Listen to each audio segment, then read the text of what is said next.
खुदा मेरी और आपकी जरूरत से वाकिफ है। वो कभी ऐसा नहीं करता कि मुझे गेहूं की जरूरत है और वो मुझे चने दे दे। नहीं, नबी ने कहा तुम भी ऐसा नहीं करो। अगर तुम गेहूं लेना चाहते हो कि तुम्हें गंदम मिले, तो खीरों की काश्त कभी ना करो। फिर नबी कहते हैं कि अगर तुम कलीसिया चाहते हो तो फिर कलाम बो। अगर कलाम बोओगे तो कलीसिया मिलेगी। अगर रवायतें अकीदे बोओगे तो फिर हजूम मिलेगा। हजूम से खुदा को सरोकार नहीं है, खुदा को अपने लोगों से सरोकार है।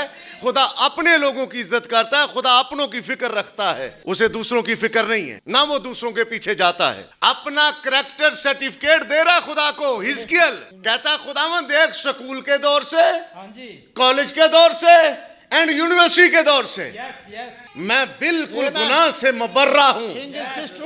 खुदावंद मैं कुंवारेपन से, मैं शादीशुदा लाइफ में, मैं और दीगर बुढ़ापे के लाइफ में खुदावंद मैं बिल्कुल क्लियर हूं।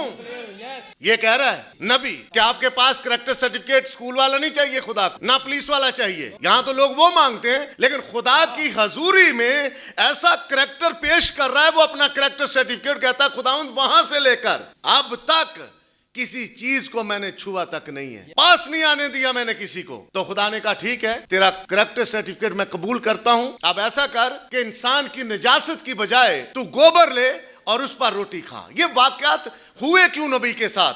हिजकियल पहला बाब ले लें, दूसरा, तीसरा, चौथा, पांचवा, छठा ले लें, सातवां, आठवां ले लें। इन सारे अबवाब के अंदर खुदा नबी को लेकर उसके ऊपर चीजें रख रहा है, नबी को पकड़ रहा उसके ऊपर चीजें रख रहा, नबी को ले रहा उसके ऊपर चीजें रख रहा। किस लिए?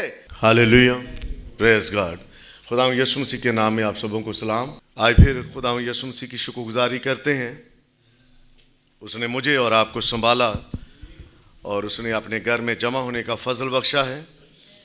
ये खुदावंद की तारीफ है, इसमें हमारा कोई कमाल नहीं है। वही मुझे और आपको संभालता है कि हम उसके घर में आ सकें। आमीन। आइए, वक्त को ज़ाया किए बगैर अपनी अपनी बाइबल को जब हमने लिया हुआ है, मेरे साथ निकालिए पिछले संडे वाला हवाला, जितनों को याद है ज़रूर आप निकालिए। और इसका वो चूँकि मैसेज काफ़ी लंबा था, मैंने छोड़ दिया था बीच में, नहीं कंप्लीट कर सका। उसका पार्ट 2 इसको आप ले लें। मजमून क्या था? खुदा अपनी नस्ल पर मोहर करता है। और उसका हिस्सा दूसरा वाला मैं आज आपके सामने रखूंगा, पार्ट 2। हिजकियल की किताब है, उसका बाब नंबर 9 है। और जिस तरह ब्रदर आशर ने पहले पढ़ा था, मेरी उनसे गुजारिश है कि वो आज फिर उसी हवाला को पढ़ेंगे मेरे और आपके लिए। हिजकियल 9 बाब और उसकी पहली आयत से 6ठी आयत तक। प्रेज का। फिर उसने बुलंद आवाज़ से पुकार कर मेरे कानों में कहा कि उनको जो शहर के मुंतज़म हैं नज़दीक बुला। हर एक शख्स अपना मोहलक हथियार हाथ में लिए हो, और देखो 6 मर्द ऊपर के फाटक की राह से जो शमाल की तरफ है चले आए, और हर एक मर्द के हाथ में उसका खून रेज हथियार था। और उनके दरमियान एक आदमी कतानी लिबास पहने था और उसकी कमर पर लिखने की दवात थी। सो वो अंदर गए और पीतल के मज़बा के पास खड़े हुए, और इस्राएल के खुदा का जलाल करोबी पर से जिस पर वो था उठकर घर के आस्ताना पर गया, और उसने उस मर्द को जो कतानी लिबास पहने था और जिसके पास लिखने की दवात थी पुकारा। और खुदावंद ने उसे फरमाया कि शहर के दरमियान से, हाँ, यरूशलेम के बीच से गुज़र, और उन लोगों की पेशानी पर जो उन सब नफ़रती कामों के सबब से जो उसके दरमियान किए जाते हैं आहें मारते और रोते हैं निशान कर दे। और उसने मेरे सुनते हुए दूसरों से फरमाया, उसके पीछे पीछे शहर में से गुज़र करो और मारो, तुम्हारी आंखें रायत न करें और तुम रहम न करो। तुम बूढ़ों और जवानों और लड़कियों और नन्हे बच्चों और औरतों को बिल्कुल मार डालो, लेकिन जिन पर निशान है उनमें से किसी के पास न जाओ और मेरे मकदस से शुरू करो। तब उन्होंने बुजुर्गों से जो हैकल के सामने थे शुरू किया। खुदा के कलाम के पढ़े सुने जाने पर खुदावंद की खास बरकत हो। आमीन। आमीन। आप बैठ सकते हैं। खुदावंद आपको बरकत दे। हमने जब ये हवाला लिया था, हमने पिछले संडे इन चीज़ों को जो कि हिजकिय्याह नामे बाब के अंदर थी देख चुके हैं। और नबी कहता है हम हर रोज़ इस पुरानी बाइबल को उठाते हैं। ये बाइबल पुरानी है, लेकिन हर संडे ये मुझे और आपको कुछ नया देती है। आमीन।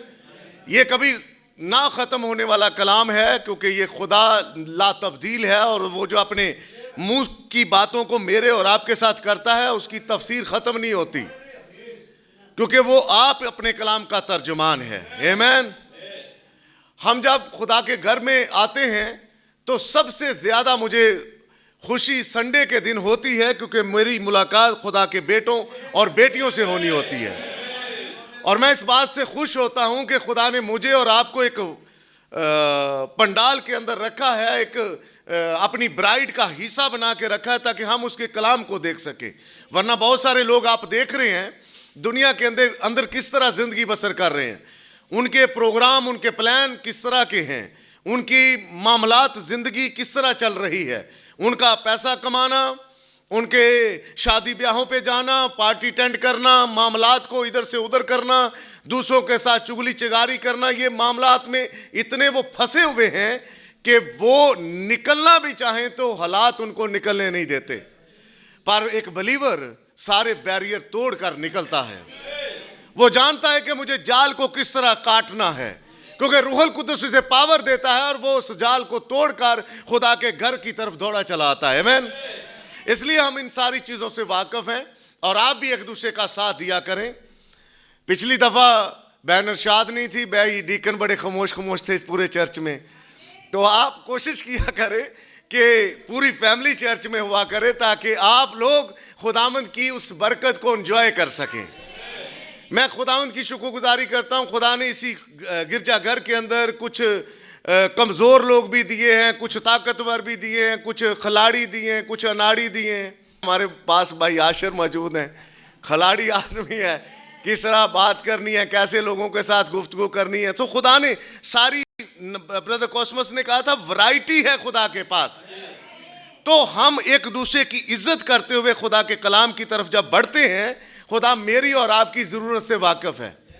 वो कभी ऐसा नहीं करता कि मुझे गेहूं की ज़रूरत है और वो मुझे चने दे दे। नहीं, नबी ने कहा तुम भी ऐसा नहीं करो। अगर तुम गेहूं लेना चाहते हो कि तुम्हें गंदम मिले, तो खीरों की काश्त कभी ना करो। फिर नबी कहते हैं कि अगर तुम कलीसिया चाहते हो तो फिर कलाम बो। अगर कलाम बोओगे तो कलीसिया मिलेगी। अगर रवायतें अकीदे बोओगे तो फिर हजूम मिलेगा। हजूम से खुदा को सरोकार नहीं है, खुदा को अपने लोगों से सरोकार है। खुदा अपने लोगों की इज्जत करता है, खुदा अपनों की फिक्र रखता है, उसे दूसरों की फिक्र नहीं है, ना वो दूसरों के पीछे जाता है। हम बुध के दिन देख रहे थे, जिसकी जिंदगी जमीन के ऊपर ही ठीक नहीं है, जब वो दुनिया से चला जाएगा, कौन खड़ा हो कि उसकी गवाही देगा ये बड़ा अच्छा बंदा है। कम से कम मैं अपनी बात करूं, मैं तो नहीं कहूंगा ये अच्छा था, मैं तो कहूंगा सबसे लुच्चा यही था, और इसने लुच तल रखे थे, कभी इस घर में, कभी उधर, कभी उधर, कभी उधर, किसी को इकट्ठा बैठने नहीं देता था। सारे मामलात इसकी जिंदगी के अंदर अपने खराब चल रहे थे। और मामलात को लेकर जब कुछ संजीदा नहीं होता इस जमीन के ऊपर, तो आप ये तसव्वुर करें कि अब्राहम की गोद या फरदौस आपको मिलेगी, ये हो नहीं सकता, ये कभी नहीं हो सकता। आपको अपनी जिंदगी के मामलात इधर सेट करने हैं। ये एक जगह खुदा ने आपको दी है, इस जमीन के ऊपर आपने अपने हालात, अपने मामलात को एक लड़ाई के साथ जीना है।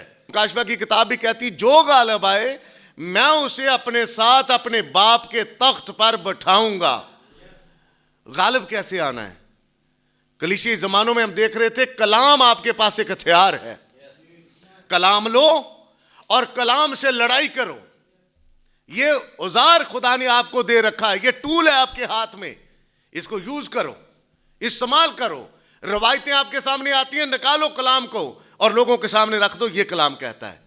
तो ये हिस्सा जो आज दूसरा हिस्सा है उसी मैसेज का, खुदा अपनी नस्ल पर मोहर करता है, अपनी बीज पर मोहर करता है, खुदा अपने लोगों पर मोहर करता है। उसके दूसरा हिस्सा हमने देखा था कि जब खुदावंद यीशु मसीह ने मत्ती 27वें बाब में, जहां हम एंड कर किया था उस मैसेज का, कि मत्ती की इंजील 27वें बाब के अंदर जब यीशु मसीह ने एली एली लमा शबक्तनी, तो उन्होंने कहा ये तो एली को पुकार रहा, रुको तो सही, जरा माजरा तो देखें। तो वो कहने लगे रुको, ठहरो, रुक गए। फिर हमने देखा कि यीशु मसीह ने एक जोरदार आवाज दी और जान दे दी। तमाम तंजीमी चर्चेस के अंदर ये कलमा तो एली एली लमा शबक्तनी पढ़ा जाता है, लेकिन ये जो जोरदार आवाज है इससे वाकिफ नहीं है वो, कि जोरदार आवाज के नीचे क्या है। अभी मैं और आप गीत गाते हैं कि मोहरों के नीचे मेरे और आपके नाम हैं, तो जोरदार आवाज में उसने पुकारा आदम को, उसने पुकारा अब्राहम को, इसहाक को, उनके नामों को खोला, और बाइबल कहती है कि वो कब्रों के अंदर जिंदा हो गए थे, लेकिन कब्रों से बाहर नहीं आ पा रहे थे। फिर मैंने आपके सामने बात रखी थी, जिस तरह हम छोटे बच्चे थे, आपके भी बच्चे हैं, जब ये स्कूल जाते हैं पता होता है 12:45 के ऊपर छुट्टी होनी है, 1:30 बजे छुट्टी होनी है, 2 बजे छुट्टी होनी है। ये सारा अपना बैग पैकअप कर करा के सारी चीजें साम सूम के ये तैयार होते हैं कि अब घंटी बजेगी और सीधा गेट की तरफ दौड़ेंगे बच्चे। आदम, हिजकियल, ये सारे पुराने मुकद्दसीन बिल्कुल कब्रों के अंदर तैयार थे, वो रेडी थे कि अब ये पुकारेगा और हम यहां से निकलेंगे। उसने जोरदार आवाज दी और वो कब्रों के अंदर जिंदा हो गए। यहां हमने इसको छोड़ा था और खुदा के फजल से अब जो अगला हिस्सा है हम इसकी तरफ बढ़ने वाले हैं कि खुदा मेरी और आपकी मदद करे कि हम इसको मुकम्मल करें और खुदावंद अपने कलाम को मेरे और आपके ऊपर खोले। लेकिन खुदा कहता है कि मैंने इन लोगों को अपने लिए बनाया कि ये मेरी हमद करें। नबी के सहीफा में, यसाया के सहीफा में ये सारी चीजें लिखी हैं और नबियों के सबब से मेरे और आपके पास कलाम आया है।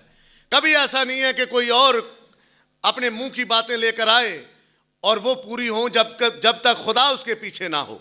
अगर खुदा पीछे और खुदा ने कहा कि जा ये फरमा और मेरे लोगों से ये कह, तो लोग जब उस बात को नहीं मानते, खुदा बंदे के पीछे है और बंदे ने बयान कर दिया है जो कि नबी है, तो खुदा अपने नबी को उस कलाम के साथ भेजता है और अपने कलाम को पूरा करता है, अपने कलाम का जिम्मेदार है।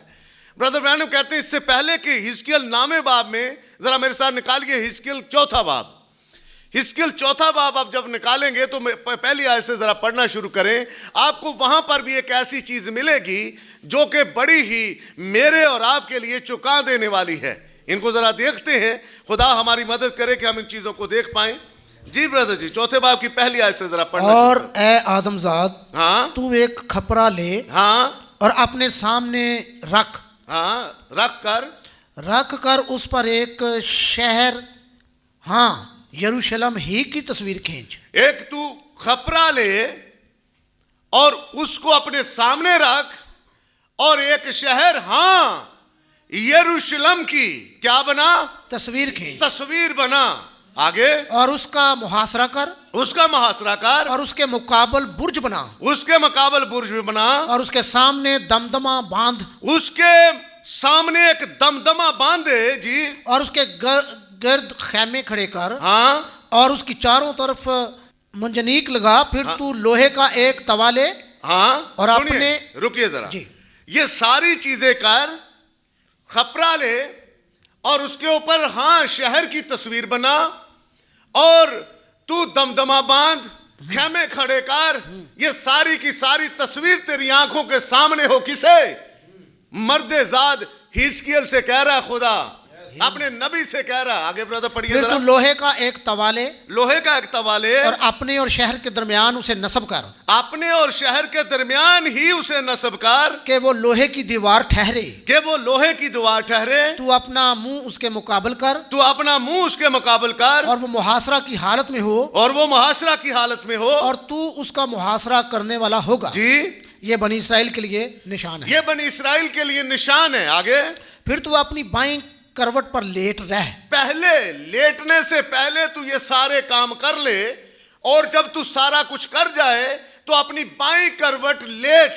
कितनी देर? पढ़िए जरा। और बनी इसराइल की बदकरदारी इस पर रख दे। हाँ जितने दिनों तक तू लेटा रहेगा तू उनकी बदकरदारी बर्दाश्त करेगा। आगे। और मैंने उनकी बदकरदारी के बरसों को उन दिनों के शुमार के मुताबिक जो 390 दिन हैं हाँ? तुझ पर रखा है। किस पर खुदा रख रहा है?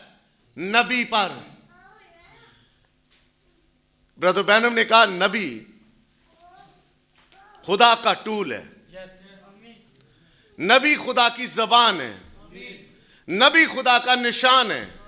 अब सारा कुछ कौन सह रहा है? नबी। इसी तरह इसको चर्च पर ले आए। पास्टर क्या है? खुदा का निशान। पास्टर का खानदान क्या है? पास्टर की अपनी खिदमत का फल। वहां बात हो रही यरूशलेम की, लेकिन आप इस यरूशलेम को जरा साइड पर करके आप अपना घर रखें। संधू हाउस रख ले, गौरी हाउस रख ले, हाँ जी, गिल हाउस रख ले, कोई और रख ले, पादरी साजिद अपना घर रख ले, आप अपना रख लो, ये शिकायना ग्लोरी टैबरनेकल चर्च रख लो, इसकी तस्वीर बनाओ और तस्वीर इसका मुहासरा कर और इस पर इसके सारी बदकरदारी लाद दे। आगे ब्रदर। सो तू बनी इसराइल की बदकरदारी बर्दाश्त करेगा। हाँ जब तू इनको पूरा कर चुके हाँ तो फिर अपनी दहनी करवट पर लेट रह और 40 दिन तक बनी यहूदा की बदकरदारी को बर्दाश्त कर। हाँ जी। मैंने तेरे लिए एक एक साल के बदले एक एक दिन मुकर्रर किया है। मैंने तेरे लिए एक एक साल के बदले एक एक दिन। आगे ब्रदर। फिर तू यरूशलेम के मुहासरा की तरफ मुंह कर और अपना बाजू नंगा कर और उसके खिलाफ नबूवत कर। अब अपना बाजू आस्तीन चढ़ा और इसराइल के खिलाफ नबूवत कर। आगे। और देख मैं तुझ पर बंधन डालूंगा हाँ कि तू करवट ना ले सके हाँ जी। जब तक अपने मुहासरा के दिनों को पूरा ना कर ले। आप क्या समझते हैं हालेलुया आमीन। कि क्या ये नबी के लिए आसान काम है? बीच चुराहे लेटे रहे जी एक करवट के ऊपर, जी लेकिन नबी ऐसा करते थे। नबी खुदा के कलाम पर चलते थे। एक कोड में ब्रदर बैनम कहते हैं कि जब एक नबी को खुदा ने कहा तू नंगा हो जा और नंगा होकर फिर मेरी कौम के बीच में, और नबी ने कोई शर्म महसूस नहीं की, वो फिरा। आमीन। और वो 16 से 20 साल का नौजवान लड़का था, वो फिरा और फिर कार उसने इसराइल की हालत उनके ऊपर जाहिर कर दी, क्योंकि नबी खुदा का निशान थे। और हम देख रहे हैं खुदा अपनी नस्ल पर मोहर करता है, खुदा अपने लोगों को देखता, उसका हिस्सा दूसरा। और उस जमाना के अंदर सिवाय हिजकियल के कोई खुदा का बंदा नहीं था जिससे खुदा कलाम कर सकता। खुदा ने हिजकियल से कहा तू ऐसा कर। अगली आयत पढ़िए। और तू अपने लिए गेहूं और जौ और बाकला हाँ और मसूर और चीना और बाजरा ले और उनको एक ही बर्तन में रख। हाँ जी। और उनकी इतनी रोटियां पका हाँ जितने दिनों तक तू पहली करवट पर लेटा रहेगा। सुन लो, ऐसे मांग दे ताजी ताजी बना के दे।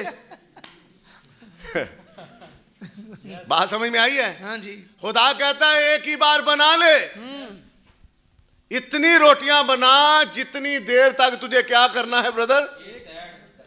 जितने दिनों तक तू पहली करवट पर लेटा रहेगा। आगे। तू 390 दिन तक उनको खाना। 390 दिन तक उनको खाना। फिर और तेरा खाना वजन करके 20 मस्काल रोजाना होगा जो तू ऐसा खाएगा। नहीं है कि खाई जा, बस खाई जा। खुदा कहता ये बस तो मैं नाप कर रहा हूं, इतना तोल के तूने खाना है। यहां क्या है? खा खा के टाइटेड दे उत्ते अन जाती। पादरियों की। आगे, तू गाहे गाहे खाना, हाँ, तू पानी भी नाप कर एक हैन का छठा हिस्सा पिएगा। अच्छा, तू गाहे गाहे पीना, हाँ जी, और तू जौ के फुलके खाना, हाँ, और तू उनकी आंखों के सामने इंसान की नजासत से उनको पकाना। ये है बात। अब नबी चला उठा, सारी बातें करके आ रहा पीछे से, लेकिन यहां पर जब खुदा ने कहा कि तू इंसान की नजासत के ऊपर उनको पकाएगा, जाएगा, इकट्ठा करेगा इंसान का गंध, और वहां पर उनको जलाएगा और फिर उनके ऊपर रोटी खाए, पका कर खाएगा। नबी ने कहा, मेरे खुदावंद हाथ जुड़े हैं, मैंने तो कोई गुनाह नहीं किया, मेरे खिलाफ इतना ना जा, मेरे ऊपर कोई लिहाज कर, मेरा ख्याल कर। अगली आयत पढ़िए ब्रदर। और खुदावंद ने फरमाया कि इसी तरह से बनी इसराइल अपनी नापाक रोटियों को उन अकवाम के दरमियान जिनमें मैं उनको आवारा करूंगा खाया करेंगे। सुन लिया आपने, यानी पाकीज़गी में और गंदगी में कोई फर्क ही नहीं रहेगा। उन्हें पता ही नहीं है कि चर्च में जाना है तो हमारा, आपके लिबास के ऊपर क्यों ज्यादा बोलता हूं कि आप अपना लिबास बेहतर रखो। आप चर्च आते हो, चर्च के लिए आप एक दिन पहले तैयारी करो। आप यहां से भी तैयार हो रहे हो और यहां से भी तैयार हो रहे हो। ऐसा नहीं मुंह उठा के बस चर्च आ गए जी। खुदा के घर के लिए दिलो जान से तैयारी करो, और जब तुम तैयार होते हो खुदा तुम्हारी सारी कोशिश को जान रहा होता है। खुदा कह रहा है हिजकिय्याह से कि ऐसे ही मैं उनके साथ वो करेंगे जिनको मैं आवारा करने वाला हूं, कोई फर्क ही फील नहीं करेंगे।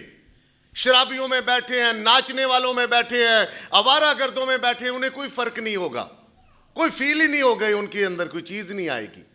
यहां ब्रदर सरवर क्या क्या कर गए, मुझे अपने दोस्तों का पता दो। नबी ने कहा, मैं तुम्हें बता दूंगा तुम क्या हो। बात समझ में आ रही है?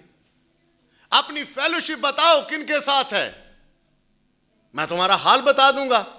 मेरे साथ 2 मिनट टेबल के ऊपर बैठो, मैं तुम्हें बताऊंगा तुम रूहुल कुद्दस याफ्ता हो कि नहीं। ये ब्रदर ब्रैनम कहते हैं, उनकी बातें कर रहा हूं। आगे पढ़िए ब्रदर। तब मैंने कहा कि हाय खुदावंद खुदा, हाँ, देख मेरी जान कभी नापाक नहीं हुई, हाँ, और अपनी जवानी से अब तक कोई मुर्दार चीज जो आप ही मर जाए या किसी जानवर से फाड़ी जाए मैंने हरगिज नहीं खाई, हाँ जी, और हराम गोश्त मेरे मुंह में कभी नहीं गया जी। तब उसने मुझे फरमाया, देख मैं इंसान की नजासत के इवज तुझे गोबर देता हूं। तुझे अब मैं गोबर देता हूं, तू उसको छोड़ दे। वो बता रहा है, वो हवाला दे रहा है, सर्टिफिकेट दे रहा है खुदा को, अपना करैक्टर सर्टिफिकेट दे रहा है खुदा को। हिजकिय्याह कहता खुदावंद देख, स्कूल के दौर से, कॉलेज के दौर से एंड यूनिवर्सिटी के दौर से मैं बिल्कुल गुनाह से मुबर्रा हूं। खुदावंद मैं कुंवारेपन से, मैं शादीशुदा लाइफ में, मैं और दीगर बुढ़ापे के लाइफ में खुदावंद मैं बिल्कुल क्लियर हूं। ये कह रहा है नबी कि आपके पास करैक्टर सर्टिफिकेट स्कूल वाला नहीं चाहिए खुदा को, ना पुलिस वाला चाहिए। यहां तो लोग वो मांगते हैं, लेकिन खुदा की हजूरी में ऐसा करैक्टर पेश कर रहा है, वो अपना करैक्टर सर्टिफिकेट कहता है खुदावंद वहां से लेकर अब तक किसी चीज को मैंने छुआ तक नहीं है, पास नहीं आने दिया मैंने किसी को। तो खुदा ने कहा ठीक है, तेरा करैक्टर सर्टिफिकेट मैं कबूल करता हूं। अब ऐसा कर कि इंसान की नजासत की बजाय तू गोबर ले और उस पर रोटी खा। ये वाकयात हुए क्यों नबी के साथ? हिजकिय्याह पहला बाब ले लें, दूसरा, तीसरा, चौथा, पांचवा, छठा ले लें, 7वां, 8वां ले लें। इन सारे अबवाब के अंदर खुदा नबी को लेकर उसके ऊपर चीजें रख रहा है, नबी को पकड़ रहा उसके ऊपर चीजें रख रहा है, नबी को ले रहा उसके ऊपर चीजें रख रहा। किस लिए? ताकि इसराइल को कुछ बता सके। दी एंड आकर नामे बाब के अंदर वो कहता है अब आ और कर क्या। पहली आयत से जरा पढ़िए, जरा नामे बाब की पहली आयत से।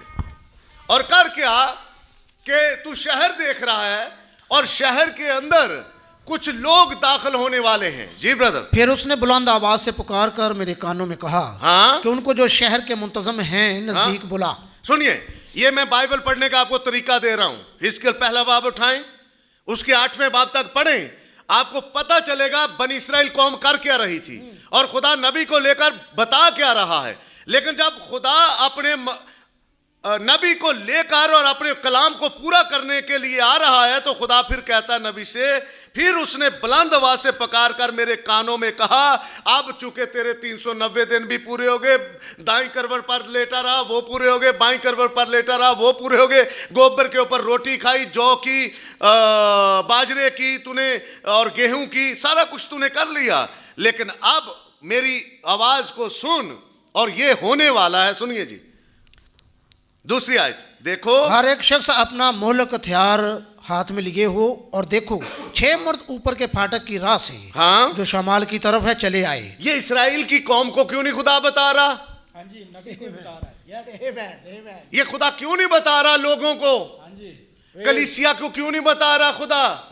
ये खुदा क्यों नबी को बता रहा है? क्योंकि पहले बाब से लेकर जब नहरे कबार के ऊपर हिजकिय्याह था, वहां से लेकर 8वें बाब तक खुदा हिजकिय्याह को अपने निशान के तौर पर पेश करता रहा। अगर दाईं करवट पर लेटता है तो हिजकिय्याह, अगर बाईं करवट पर लेटता है तो हिजकिय्याह, इस्राएल कौम नहीं।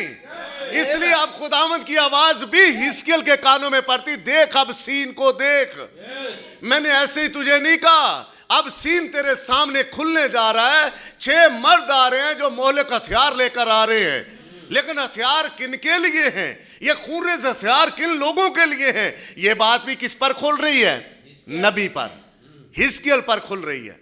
आगे, और हर एक मर्द के हाथ में उसका खून रेज हथियार था जी, और उनके दरमियान एक आदमी कतानी लिबास पहने था हाँ? और उसकी कमर पर लिखने की दवा थी। ये चीजें हम जान चुके हैं। ये कतानी लिबास वाला शख्स कौन है? रूहुल कुद्दस है। और बाइबल कहती है कि अगर कोई इब्ने आदम के बारे में बुरी बात कहेगा वो माफ हो जाएगी, लेकिन रूहुल कुद्दस के बारे में अगर कोई कहेगा तो वो माफ नहीं होगी। आमीन।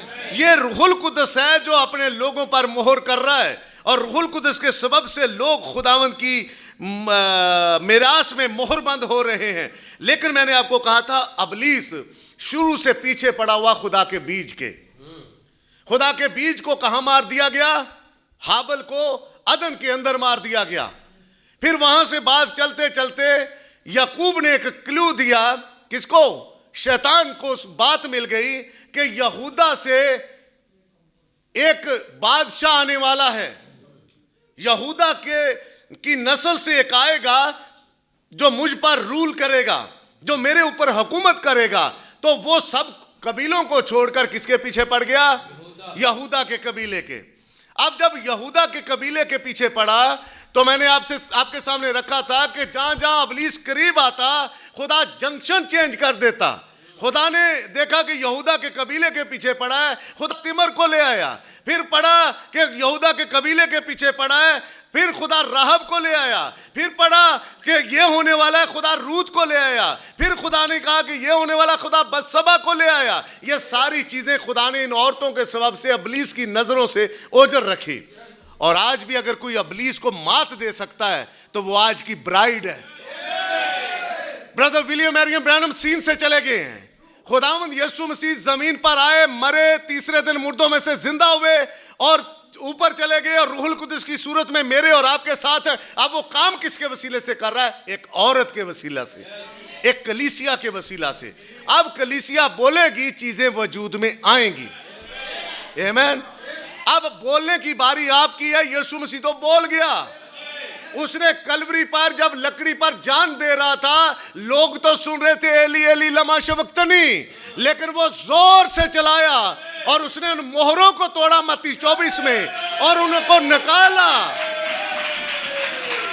आमीन। जो उसके मुकद्दसीन थे, जो खुदावंद के नाम को इज्जत और जलाल देते हुए अपनी जिंदगी बसर कर रहे थे, वो पुराने मुकद्दसीन वहां तैयार रेडी थे। अब खुदा हिजकिय्याह से कह रहा है, ये देख 6 मर्द हैं, लेकिन खून रेज हथियार आने से पहले नबी का मैसेज है, खुदा तंबीह किए बगैर अदालत नहीं करता। पहले खुदा तंबीह करता है, फिर खुदा अदालत करता है। ऐसा नहीं है कि खुदा बगैर तंबीह किए अदालत कर दे, नहीं। पहले खुदा ने कहा, आदम बाग के हर दरख्त का फल बेरोक टोक खा सकता है, लेकिन जो दरख्त बाग के बीच में है उसके फल को कभी ना खाना, कभी ना खाना, क्योंकि जिस रोज तूने उसमें से खाया तू मरा। अब खुदा का जो बीज था वो आदम है, और ब्रदर विलियम एरन ब्रैनम ने कहा कि जो हवा है वो ज़िमनी मखलूक है। और मैंने आपसे कहा था कि खुदा आता एडम के पास, लेकिन शैतान जाता मैडम के पास। इसलिए शैतान ने रुख किया, जो कमजोर हिस्सा था उसकी तरफ चला गया। लेकिन खुदा ने अपने काम को अंजाम देने के लिए सारी चीजें अपने कलाम मुकद्दस के अंदर तहरीर कर रखी थी, और तहरीर होने से पहले बनाए आलम से पेशतर नबी कहता उसके जहन में ये चीजें थी। खुदा जानता था। नबी कहता अगर खुदा मेरी और आपकी तरह अपनी चीजों को दुरुस्त करे आकर दोबारा, तो वो खुदा नहीं हो सकता। खुदा बनाए आलम से पेशतर ही चीजों को दुरुस्त कर चुका है। आमीन। आइए थोड़ा आगे बढ़ते हैं। जब ये यहूदा के पीछे पड़ा तो खुदा तिमर को लेकर आया। पैदाइश की किताब 38वें बाब के अंदर, मेरे लिए जरा पढ़ेंगे। पैदाइश 38 बाब है और उसकी आयत नंबर मैं आपको बताता हूं। मैं एक दो नाम वहां लेना चाहता हूं ताकि वहां से फिर हम इस मैसेज को आगे लेकर निकल सकें। पैदाइश की किताब उसका बाब नंबर 38 है। और आपको मैं बताऊं कि 37वां बाब देखें तो आपको यूसुफ की स्टोरी मिलेगी। पैदाइश की किताब 37वां बाब जब आप लेंगे तो एक यूसुफ का किरदार आपको मिलता है, लेकिन ये 38वां बाब बीच में यहूदा और तिमर का आ जाता है, और फिर 39वां बाब उठाएं तो यूसुफ की स्टोरी आपको मिलेगी। 38वें बाब को खुदा यहां क्यों रख रहा है? खुदा का एक खास मकसद है। आमीन। ब्रदर पढ़िए जरा उसकी आयत नंबर 29 से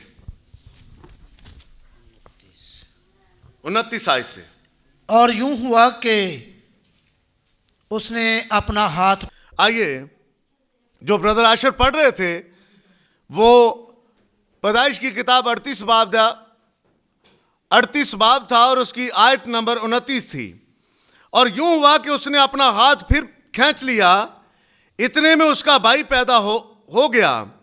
तब वो दाई बोल उठी कि तू कैसे जबरदस्ती निकल पड़ा, सो उसका नाम फारस रखा गया। फिर उसका भाई जिसके हाथ में लाल डोरा बांधा था पैदा हुआ और उसका नाम जारा रखा गया। आमीन। हमने पढ़ा है पैदाइश 38 बाब की 29 आयत में कि वहां पर तिमर के पेट में जुड़वा बच्चे हैं, और वो आए किससे हैं? यहूदा से। और यहां पर खुदा ने एक जुड़वा बच्चों को रखकर एक ट्विस्ट दिया है, जिसे मैं बिलीव करता हूं। वो बात मैं आगे चलकर आपके सामने रखूंगा, आप इसको सुनेंगे भी। यहां दो नाम आते हैं। पहला नाम फारस का और दूसरा नाम जारा का। ये दो बच्चे हैं जो तिमर से आते हैं। आइए जरा मेरे साथ मत्ती की इंजील में चलते, उसका बाब नंबर 1 देखते हैं। नस्बनामा के अंदर वहां पर भी आपको तिमर का जिक्र मिलेगा। मत्ती 1 बाब है और उसकी पहली आयत से हम शुरू करेंगे। आप कोई आम नहीं है। मैं बार बार आपको कहता हूं, आप अपने आप को ऐरा गैरा ना समझे। खुदा ने अपनी सारी फोर्स लगा रखी है आपके पीछे। उसने अपना लहू बहा दिया है, आपकी कीमत चुकाई है। आप कोई आम नहीं है। सुनिए जरा, यसुम मसीह इब्ने दाऊद इब्ने इब्राहिम का नस्बनामा। अब्राहम से इसहाक पैदा हुआ और इसहाक से यकूब पैदा हुआ और यकूब से यहूदा, और उसके भाई पैदा हुए। और यहूदा से, यहूदा के भाई कितने थे? 11 और थे। एक इनकी बहन थी जिसका नाम दीना था, वो भी आपने मैसेज सुना हुआ है। तो यहूदा से फारस और जारा तिमर से पैदा हुए और फारस से हसरून पैदा हुआ। खुदा किसको पकड़ रहा है? फारस को। खुदा फारस को लेता है, लेकिन बच्चे तो दो पैदा हुए थे। आप अपने घर में कितने बहन भाई हैं? खुदा ने आप ही को क्यों पकड़ा है? क्योंकि खुदा जानता है बनाए आलम से पेशतर मेरा सीड कौन है। खुदा जानता है कि मेरा बीज जो है वो मेरी आवाज को सुनेगा और सुनकर सारे जाल तोड़ेगा और तोड़कर बाहर निकल आएगा और अपना एक फैसला लेगा।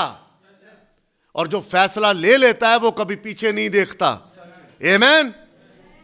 प्रॉब्लम कोई भी हो, ये एनवायरमेंट इब्लीस के हाथ में है और वो कर रहा है लोगों के ऊपर कंट्रोल, वो दूसरों के ऊपर, तीसरों के ऊपर करने की कोशिश करता है। लेकिन एक आवाज है जो खुदावंद यूं फरमाता है के साथ है, वो खुदा की आवाज है, इसके ऊपर वो कंट्रोल नहीं कर सकता। आमीन। ये आवाज इस जमाने के अंदर मौजूद है और जब ये आवाज मौजूद है तो खुदा अपने कलाम के मुताबिक अपने लोगों के साथ डील कर रहा है। वो कभी भी अपने कलाम को रायगा नहीं जाने देता, कभी अपने सीड को मरने नहीं देता। खुदा कहता है और खुदा के नबी ने कहा सीड को एक जमीन मिलनी चाहिए। सीड एक जमीन लेता है, सीड की तो स्वाच ना पिया होवे। समझ रहे ना आप? स्वाह जाने देखते हो आप? स्वाह में कोई नमी नहीं होती। और कोई आपको स्वाह ना समझे, क्या कि इन्हें स्वाह ने कट्टा मिट्टी, धूल मिट्टी। अगर तो आप स्वाह हो तो फिर बीज नहीं उगने वाला। फिर तो मैं ऐसे ही कोशिश मार, बल्कि अगर जरा सा ऐसे करूंगा स्वाह सिरची पेगी उड़ के। स्वाह ऐसा काम करती है। खाक, लेकिन जो जरखेज जमीन होती है उसके अंदर नमी होती है और नमी जमीन की नमी जो है वो बीज को फाड़ देती है और उसके अंदर जो जिंदगी होती है वो जमीन को फाड़ कर बाहर आ जाती है। लेकिन स्वाह ऐसा नहीं कर सकती। ये मेरे नहीं, ब्रदर ब्रैनम के लफ्ज है। ओरिजिनल सीड वाला मैसेज पढ़ लें, वहां पर नबी ने कहा है। ऐसे एलिगेशन लगा देते हैं ये लोगों को स्वाह कहता, मैं नहीं कहता, ब्रदर ब्रैनम कहता है। नबी ने कहा कि स्वाह जो होती है उसके अंदर आप मत्था मारो जितना मर्जी कलाम सुनाओ, स्वाह बीज नहीं उगाएगी। और आप जानते हो अब स्वाह नहीं हो, जानते हो ना कि स्वाह हो नहीं। खुदावंद आपको बरकत दे, आप एक जरखेज जमीन हो और आपके ऊपर एक फल मैं देख रहा हूं जो लोगों को शायद नजर ना आए, लेकिन मैं देखता हूं कि यहां फल मौजूद है। आमीन। इसलिए ब्रदर ने कहा कि यहां दो लड़के थे, एक का नाम जारा था और दूसरे का नाम फारस था। और मत्ती की इंजील पहले बाब के अंदर खुदा फारस को पकड़ रहा है। जारा कहां गया? खुदा बनाए आलम से पेशतर जानता था जारा का क्या होगा। आइए मेरे साथ जरा यशवा की किताब उसका बाब नंबर 7 निकालिए, पढ़िए ब्रदर पहली आयत से। लेकिन बनी इसराइल ने मखसूस की हुई चीज में खयानत की। आपको मैंने बताया था कि यहां मखसूस लफ्ज है, लेकिन अगर इंग्लिश बाइबल में देखेंगे तो वहां पर कर्ज थिंग्स है, ऐसी चीजें जिनको खुदा लानती करार दे चुका है। बनी इसराइल ने सो क्या किया कि उन लानती की हुई चीजों में खयानत की। आगे, क्योंकि अकन बिन कर्मी बिन जबदी बिन जारा ने, जो यहां पड़ा है जारा, और यशवा 7वें बाब के अंदर यह हुआ क्या कि जारा का नाम इधर आता है। आप जानते हैं अकन की स्टोरी को।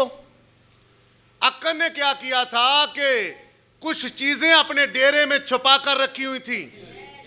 एक नफीस चादर थी, दूसरा सोने की और चांदी की ईंट थी, उसने अपने खेमे के अंदर छुपा कर रखी थी।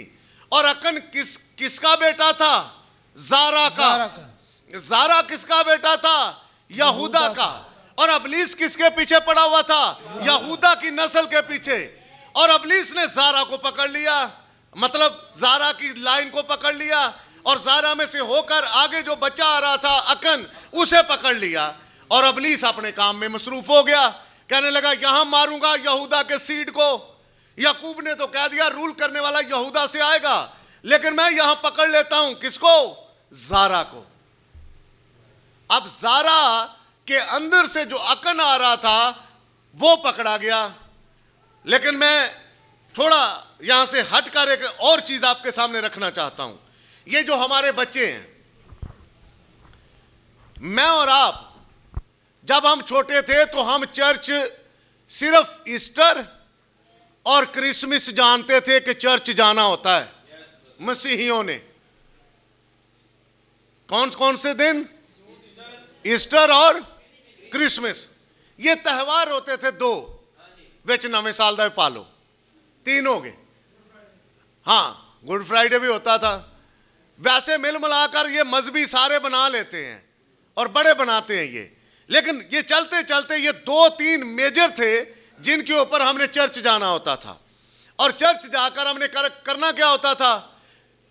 इधर की उधर, उधर की इधर कर करा के सारा टाइम जाया कर करा के घर आ जाते थे।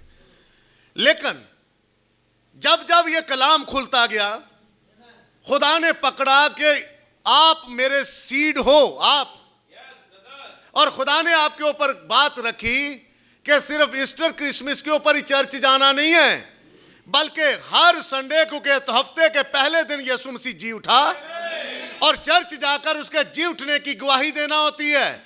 और तो जो चर्च नहीं जाता और घर सोया रहता है और रिश्तेदारों की तरफ फिरता रहता है, वो इसका मतलब यीशु मसीह के जी उठने की गवाही नहीं देता।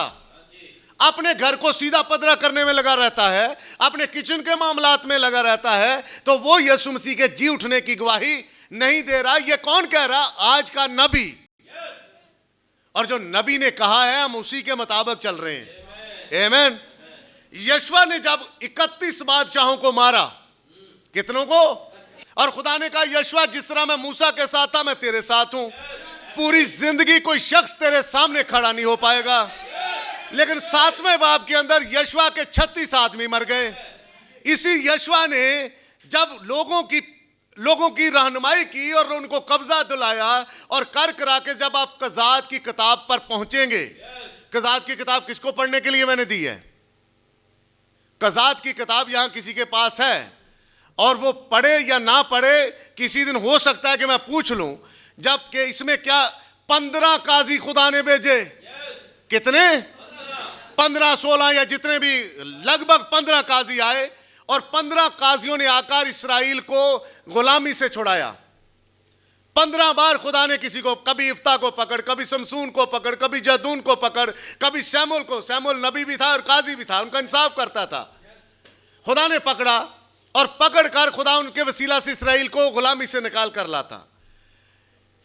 दूसरा बाब आप पढ़कर देख ले कज़ात की किताब। ये यशवा की किताब पूरी पढ़ें, पूरी जंगें आपके सामने हैं। यशवा किस किस को मार रहा है, किसे धकेल रहा है पीछे, कहां से कब्जा कर रहा है, पूरी जिंदगी उसकी ये गुजरी है।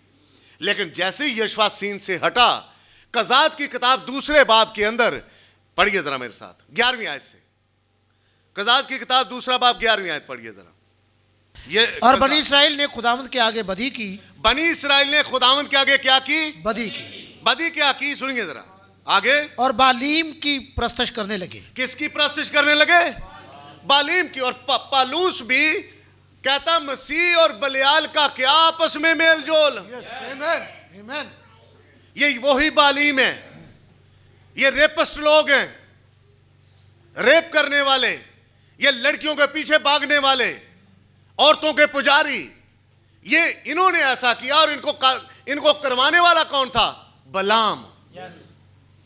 बलाम था। ये बलाम करवा गया इनसे ये काम।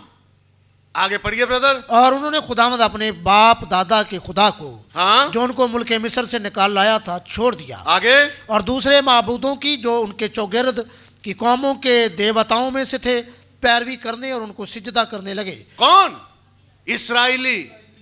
किस नबी के थ्रू? मूसा के थ्रू निकले, यशवा के थ्रू कब्जा किया। लेकिन करने क्या लगे? इधर वाला नियाज वंड रहा, वड्डा पतीला कट के लेके जाओ, अज शाम दी पकानी ना पाए, औदा उथों आ रही है, ओ लियाओ।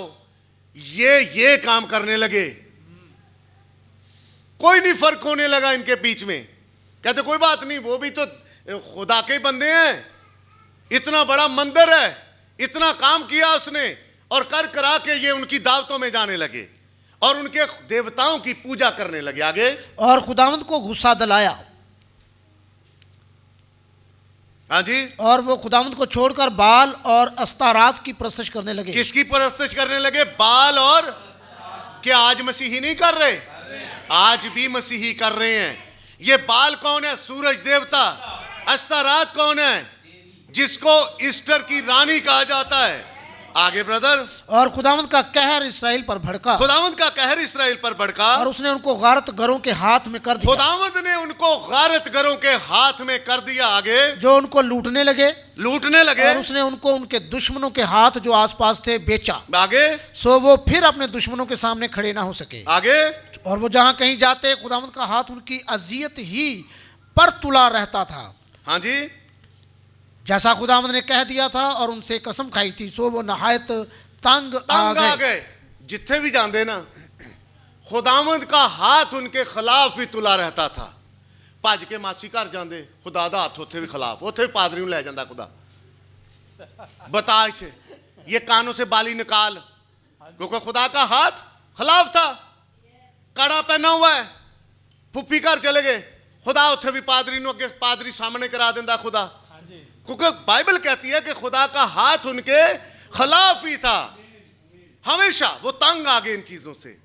इन्होंने एक काम किया, ये जो छोटे छोटे बच्चे हैं ना, इनको ये खुदा का कलाम नहीं सुनाते थे, ये इनको खुदा की हैकल में नहीं लेकर जाते थे, खुदा के पास ही नहीं लाते थे। इनके बच्चे भूल गए। यशवा तक जो लोग थे ना, वो चलते रहे खुदा के साथ, लेकिन जब नई नस्ल आई, वो इसको नहीं जानती थी। हाँ जी, यस, वो इसको नहीं जानती थी, वो इसको नहीं जानती थी।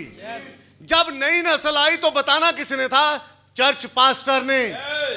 चर्च पास्टर डरा, उसने कहा भाई अगर मैं लगाऊंगा इस बादल की तस्वीर तो लोग सवाल करेंगे, आपके ऊपर सवाल आएगा। बताओ अपने बच्चों को, ये जो छोटे छोटे बच्चे फिर रहे, अलीशा, इलाइजा, ये छोटा बच्चा जैन, क्या नाम इसका, ये जो बच्चे फिर रहे हैं, यशब है, यशेब है, इनको बताओ। इनको बताना किसने है? चर्च पास्टर की जिम्मेदारी है, चर्च डीकन की जिम्मेदारी है। यशवा ने अपनी जिंदगी तक तो उनको बताया, किस्से सुनाए, लेकिन जब वो मर मिटे, मरने के बाद वो पुजारी बन गए अस्तारात के और बाल के। जब हम छोटे बच्चे को, एलीशा को मना करेंगे, नहीं किसी से चीज लेकर नहीं खानी, नहीं खाएगा, कौन बताएगा? बाप और मां और फिर चर्च पास्टर। लेकिन जब हमारे चर्च का बच्चा दरबार में और चर्च में फर्क ही ना महसूस कर सके, तो गलती किसकी है? पास्टर की। आगे पढ़िए ब्रदर। फिर खुदावंद ने उनके लिए ऐसे काजी बर्पा किए, खुदावंद ने फिर काजी बर्पा किए, जिन्होंने उनको उनके गारत गरों के हाथ से छुड़ाया। आगे, लेकिन उन्होंने अपने काजियों की भी ना सुनी, काजियों की भी नहीं सुनी। आगे, बल्कि और माबूदों की पैरवी में जना करते और उनको सिजदा करते थे। आगे, और वो उस राह से जिस पर उनके बाप दादा चलते हाँ? और खुदावंद की फर्मा बरदारी करते थे, बहुत जल्द फिर गए। आगे और क्यों उन्होंने- फिरे? क्योंकि बाप दादा ने कहा अभी छोटे हैं, ये अभी चर्च में रोते हैं, रोने दो, इन्हें लाओ, यस, बैठाओ इन्हें। इन्हें पता चलेगा संडे के संडे 4 घंटे हम किसी जगह ठहरते हैं। यस, एक संडे रोएगा, 2 संडे रोएगा, 3 संडे, एक दिन खुदा जिस तरह खुदा ने आपका रोना बंद किया, इनका भी रोना बंद करेगा। हम भी कहां बैठते थे चर्च में, हम कहते थे ले लागे पे आउन। अब जब मैं और आप खुदा के घर में आते आते आते आते, अब ये हमारे खून के अंदर रचता जा रहा है कलाम। इनको लाओ, इनको बैठाओ, ये बैठेंगे, कोई इन्हें डिस्टर्ब ना करे, ये आपको डिस्टर्ब नहीं करेंगे। आगे पढ़िए ब्रदर। और उन्होंने उनके से काम ना किए। हाँ? और जब खुदावंद उनके लिए काजियों को बर्पा करता, तो खुदावंद उस काजी के साथ होता। हाँ जी, और उस काजी के जीते जी उनको उनके दुश्मनों के हाथ से छुड़ाया करता था। हाँ जी, इसलिए कि जब वो अपने सताने वालों और दुख देने वालों के बायस कुड़ते थे, तो खुदावंद मलूल होता था। ਹੁਣ ਜਦੋਂ ਮਾਰ ਪੈ ਰਹੀ ਹੈ ਉਹਨਾਂ ਨੂੰ, तरह तरह ਦੇ मामला च फंसे ने, खुदा भी कुड़ता था, मालूल होता था खुदा। वो तो परेशान थे ही थे, रोटी नहीं है, वो परेशान थे ही थे कि फलां चीज नहीं है, लेकिन साथ ही साथ खुदा भी अंदर ही अंदर मालूल होता था, कहता था। फिर खुदा काजी भेज देता था। 15 कार करा के 15 काजी खुदा ने भेजे इस कौम के लिए। आपके और मेरे लिए भी खुदा ने नबियों को, रसूलों को भेजा है। Yes. और जब तक हम इन चीजों को देख रहे हैं, हमारे बच्चे हमें देखेंगे। बच्चे माँ को देखते हैं, बाप को देखते हैं कि ये चर्च जाता है, चर्च जाना बड़ी जरूरी बात है, इसलिए वो भी चर्च का रुख करेंगे अपनी जब जवानी में आएंगे। Yes. अगर नहीं होता तो काजियों सा हाल होगा। फिर जब आखिरी काजी शैमुएल था, लोगों ने कहा भाई काजियां तो जान चढ़ाओ, तो हुन बादशाह मंगो। मैंने आपके सामने रखा था, ये प्लान खुदाई का था। खुदा ने शैमुएल से कहा दे इनको बादशाह। उसने कहा ये साउल को मांग रहे हैं। खुदा ने कहा दे साउल। खुदा का प्लान वहां पर दाऊद को लाने का था, और खुदा दाऊद को लाना चाहता था। लेकिन अगर उसी वक्त दाऊद को लाता तो लोग कहते ये बादशाह, ये तो बच्चा सा हमें हमारे ऊपर बादशाह मुकर्रर कर दिया है। दाऊद को कबूल नहीं करते लोग। यहां पर आपको जारा मिलता है। यहूदा से फारस और जारा आते हैं। जारा के नस्बनामे को जब हम देखते हैं तो वहां से अकन आता है। आप थोड़ा वापस आज चलते हैं जरा यशवा 7वें बाब के अंदर। चलिए ब्रदर मेरे साथ। ये बात थी जो मैंने आपके सामने रखी है कि आप बच्चों को लाओ। बच्चे तंग कर रहे हैं, जैसे तैसे कर करा के उनको चर्च में लाओ। चर्च में बैठेंगे बच्चे, कोई फर्क नहीं पड़ रहा। वो तंग कर रहे हैं, बोल रहे हैं, एक दिन चुप कर ही जाएंगे। पढ़िए ब्रदर जरा 7वीं आयत की 16वीं आयत से, 7वें बाब की 16वीं आयत से। यशवा 7 बाब और उसकी 16वीं आयत। बस यशवा ने सुबह सवेरे उठकर इसराइलियों को कबीला ब कबीला हाजिर किया। हाँ, और यहूदा का कबीला पकड़ा गया। अब किसका कबीला पकड़ा गया? यहूदा। और शैतान किसके पीछे था? यहूदा के कबीले के पीछे। अब शैतान तो खुश हो रहा है कि यहूदा का कबीला पकड़ा गया। आगे ब्रदर। फिर वो यहूदा के खानदानों को नजदीक लाया, वो यहूदा के खानदानों को नजदीक लाया, और जारा का खानदान पकड़ा गया। सारा का खानदान पकड़ा गया। आगे। फिर वो जारा के खानदान के एक एक आदमी को नजदीक लाया, हाँ जी, और जबदी पकड़ा गया। जब्दी पकड़ा गया। आगे। फिर वो उसके घराने के एक एक मर्द को नजदीक लाया, और अकन बिन करमी बिन जबदी बिन जारा जो यहूदा के कबीले का था पकड़ा गया। पकड़ा गया। आगे। तब यशवा ने अकन से कहा, ऐ मेरे फरजंद, मैं तेरी मिन्नत करता हूँ कि खुदावंद इसराइली के खुदा की तमजीद कर, हाँ, और उसके आगे इकरार कर। हाँ जी। अब तू मुझे बता दे कि तूने क्या किया है, हाँ जी। और मुझसे मत छुपा। इसने क्या किया? इसने एक गुनाह किया जिस बात से खुदा ने मना किया है, इसने वो बात की। और जब बात कर दी तो इसको जानता कौन था? खुदा बनाए आलम से पेशतर जानता था कि जारा की लाइन से जो अकन आएगा वो ये काम करेगा। शैतान तो चला गया इस तरफ, लेकिन खुदा ने फारस को रखा था इस तरफ, और उसे बचा कर रखा था ताकि उससे हसरून पैदा हो सके, और हसरून से नसून, सलमून, आगे जो नसबनामा आपके सामने रखा है, आप पढ़ सकते हैं अपने वक्त में बाइबल में, मत्ती की इंजील में, कि वहां से खुदा एक लाइन क्लियर, क्योंकि खुदा अपनी लाइन को क्लियर रखता, कभी मिक्स नहीं होने देता। दुनिया में कभी नहीं मिक्स होने देता ऐसे कि मिक्स हो जाए ना। ब्रदर कहते हैं अगर बिलीवर मिक्स हो जाए तो वो जिंदगी को छोड़ देगा। Yes brother. जिंदगी नहीं रहेगी उसके अंदर। आपको मिक्स नहीं होना, आपको अपने पॉइंट को पकड़े रखना है, अपनी शिनाख्त को बनाए रखना है कि आप बिलीवर हो। आगे ब्रदर जरा पढ़िए। और अकन ने यशवा को जवाब दिया, हाँ, फिल हकीकत मैंने खुदावंद इसराइल के खुदा का गुनाह किया है। उसने इकरार किया। आगे। और ये मुझसे सरजद हुआ है जी, कि जब मैंने लूट के माल में बाबल की एक नफीस चादर और 200 मिस्काल चांदी और 50 मिस्काल सोने की एक ईंट देखी। 25वीं आयत पढ़े जरा। जी। और यशवा ने कहा कि तूने हमको क्यों दुख दिया? अब यशवा उससे कहता है, यशवा निकाल कर सारी जमात में से वादी अकूर की तरफ उसे ले गया और ले जाकर उसे कहता है कि तुमने हमको दुख क्यों दिया। आगे ब्रदर। खुदावंद आज के दिन तुझे दुख देगा। खुदावंद आज के दिन तुझे दुख देगा। तब सब इसराइलियों ने उसे संगसार किया। हाँ जी। और उन्होंने उनको आग में जलाया। आगे। और उनको पत्थरों से मारा। आगे। और उन्होंने उसके ऊपर पत्थरों का एक बड़ा ढेर लगा दिया। हाँ जी। जो आज तक है, जो आज तक मौजूद है। खानदानों से बदी को, बदकारी को, इसराइल के खानदान से इस तरह यशवा ने बदकारी को दूर किया। उसने कहा ये वो यहूदा का कबीला जब पकड़ा गया गुनाह के अंदर, तो वो लाइन किस वाली थी? जारा वाली। लेकिन खुदा ने फारस वाली लाइन को क्लियर रखा। फिर थोड़ा आगे चलते हैं तो खुदा, मैंने आपको एजिबल के बारे में भी बता चुका हूं, अतलिया के बारे में भी बता चुका हूं कि कैसे अतलिया उस बच्चे के खास पीछे पड़ गई।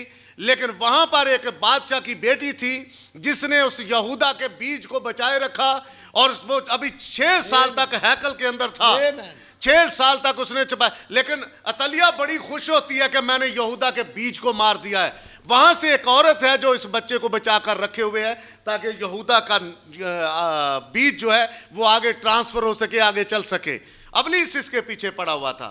फिर थोड़ा आगे आते हैं तो इसी जमाने के अंदर एक और औरत का हमें जिक्र मिलता है जिसका नाम राहब है। वो यशवा 2 बाब में जिक्र मिलता है। यशवा 2 बाब के अंदर आप राहब को देखेंगे।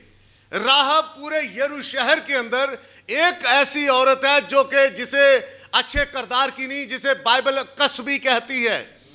उसने उन जासूसों को पनाह दे दी और जासूसों के आगे उसने अपना दिल खोल दिया कि हम जानते हैं कि तुम हमारे ऊपर गालिब आ जाओगे, लेकिन एक बात रखो, मैं हवाले को पढ़ना नहीं चाहता, जबानी बयान करके आगे निकलना चाहता हूं। एक बात याद रखो कि जब तुम कब्जा करो तो हमें माफ करना, हमारे बाप के खानदान को माफ कर देना।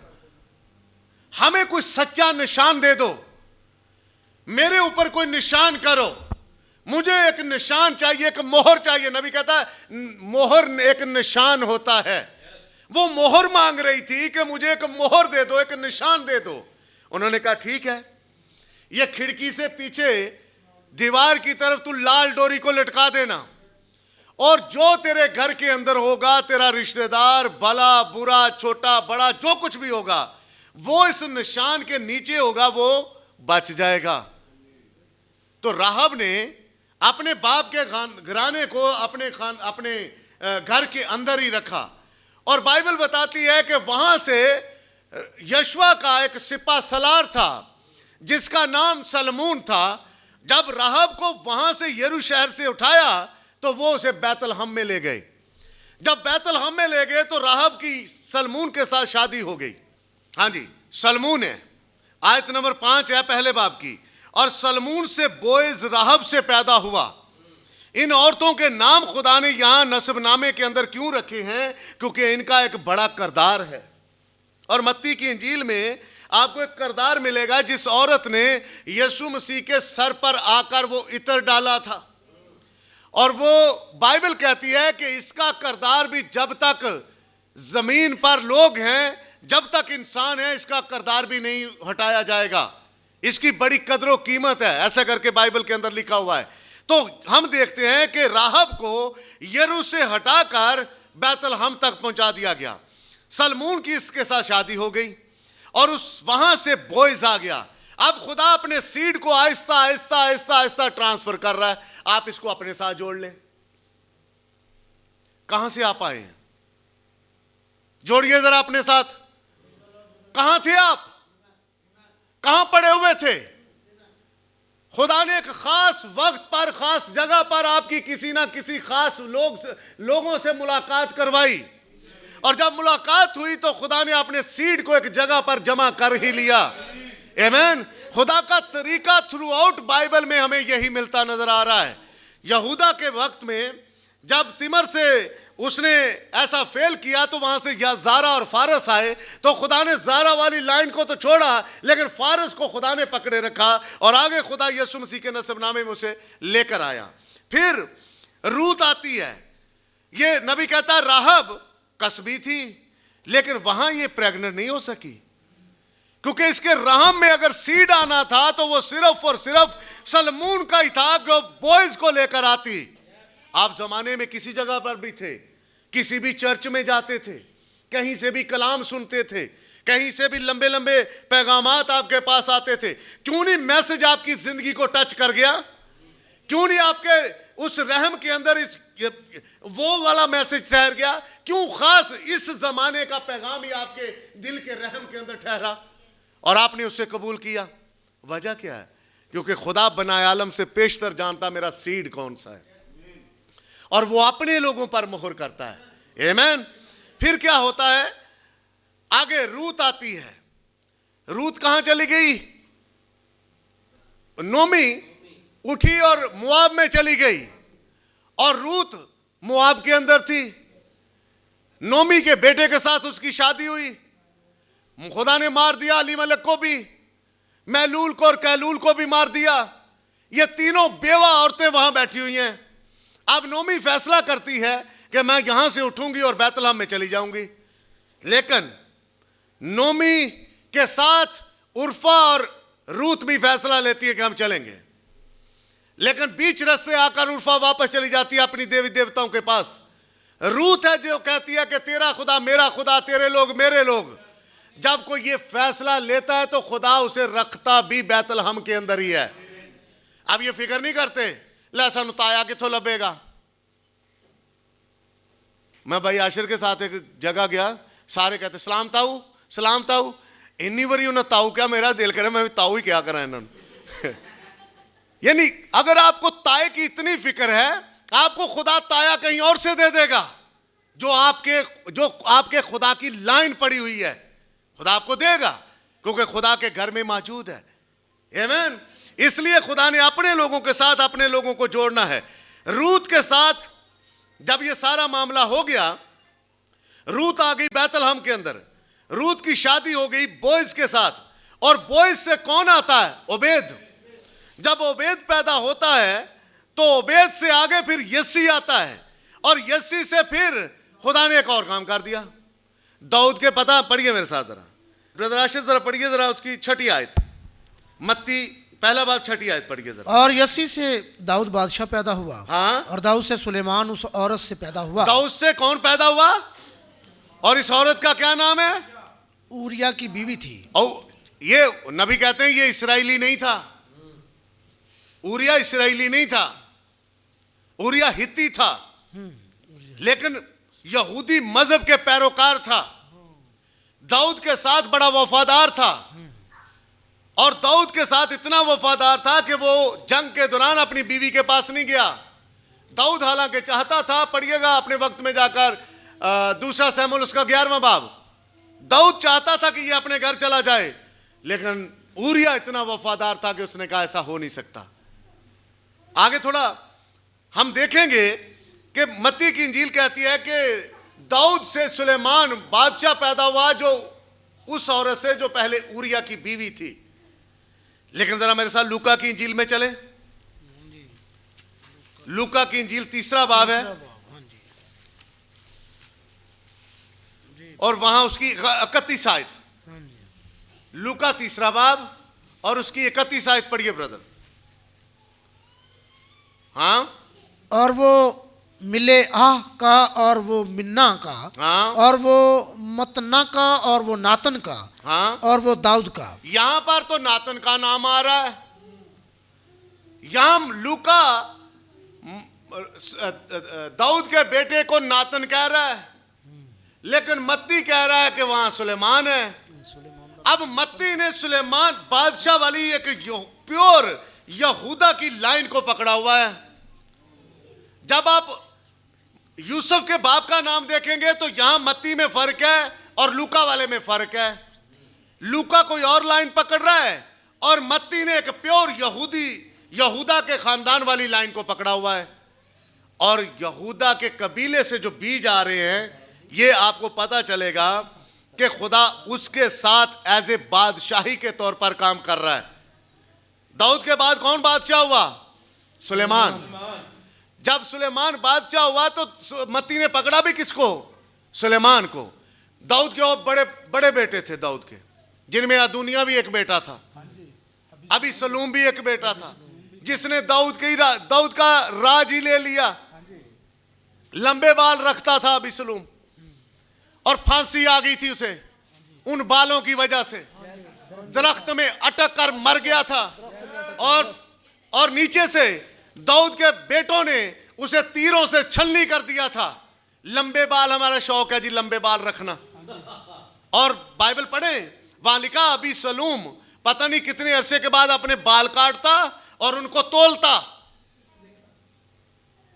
और तोल कर फिर लोगों में तक कोई चांदी तोलना ऐसे करके तकसीम करता।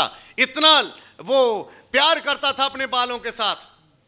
आज भी मैं कईयों को कहूं यार बाल कटवा लो, 2-2 3-3 हफ्ते ऐसे निकल जाते हैं।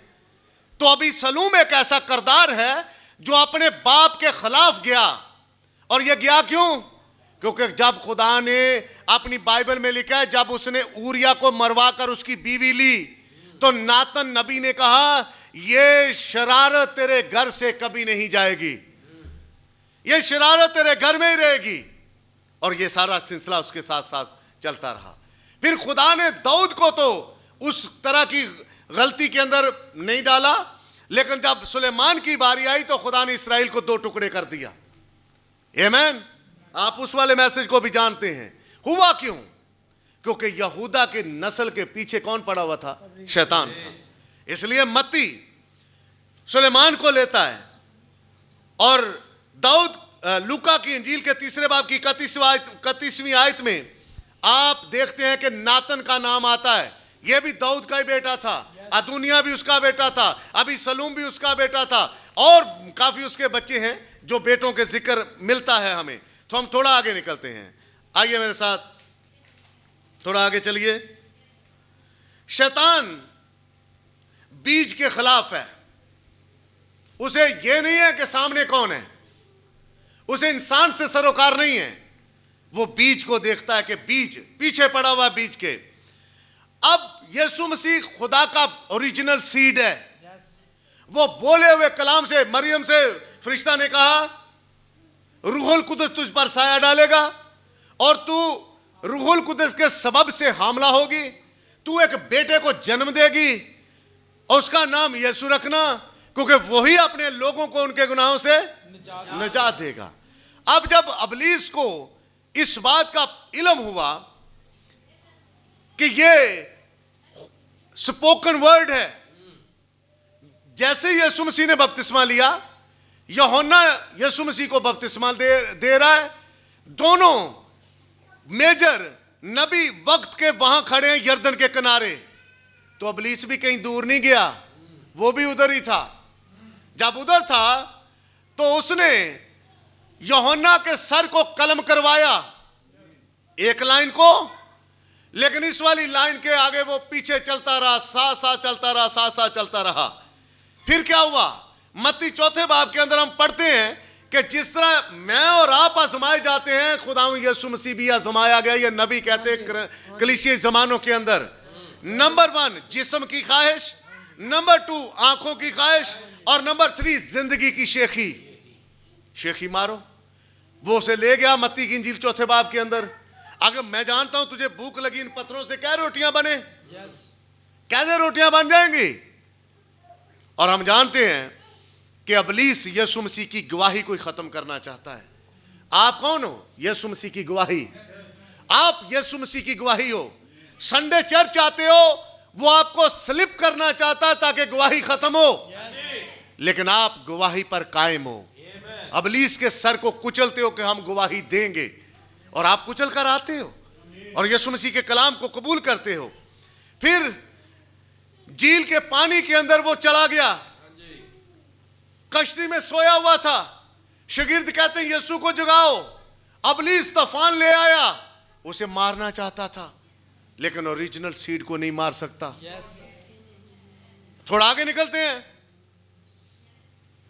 मत्ती 27 में आते हैं।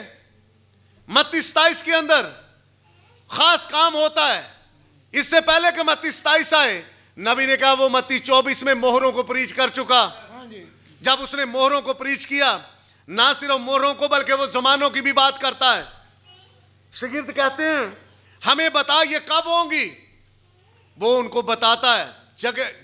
यके बाद दीगरे 3 सवाल शागिर्द उसके ऊपर रखते हैं, लेकिन खुदावंद यीशु मसीह ने उनको जवाब दिया। मत्ती 24 के अंदर 25वां बाब आता है, 26वें बाब में, 27वें बाब में उसके सलीब पर लटका दिया जाता है। और जब सलीब पर वो लटका है तो 27वें बाब की जरा 49वीं आयत ब्रदर मेरे साथ पढ़िए जरा। 27वें बाब की 49वीं आयत, मत्ती 27 आयत नंबर 49। क्या कहती आयत?